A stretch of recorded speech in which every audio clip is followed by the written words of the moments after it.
तुम्हारा भाई आज बहुत ही बड़ा अपडेट लेकर आया है, जो कि खेसारी लाल यादव अपने हिट मशीन के लिए है। खेसारी भैया के बारे में, जो कि दोस्तों अभी हैदराबाद में आए हुए हैं दोस्तों, और हम भी अभी हैदराबाद में हैं दोस्तों, क्योंकि वहाँ हैदराबाद में उनका फिल्म का और गाने का शूटिंग चल रहा है दोस्तों। और दोस्तों हम लोग जहाँ है हैदराबाद में, यहाँ इस जगह का नाम बोला जाता है दोस्तों पठान चेरू, और वो है सुनेटो, कुछ ऐसा ही होटल का नाम है, तो उधर ही है दोस्तों।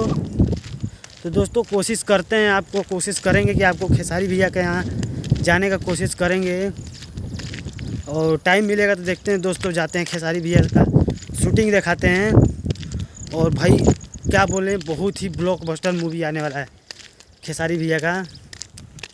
खेसारी भैया का दोस्तों साउथ में एकदम, मतलब साउथ जैसा फिल्म आता है उस तरह का खेसारी भैया का आने वाला है, और बहुत ही धमाकेदार एंट्री होगा खेसारी भैया का साउथ फिल्म का, जो कि बहुत बवाल शूटिंग हो रहा है हैदराबाद में। तो देखते हैं दोस्तों, अगर मौका मिला हमें तो जाएंगे, आपको ज़रूर दिखाएंगे।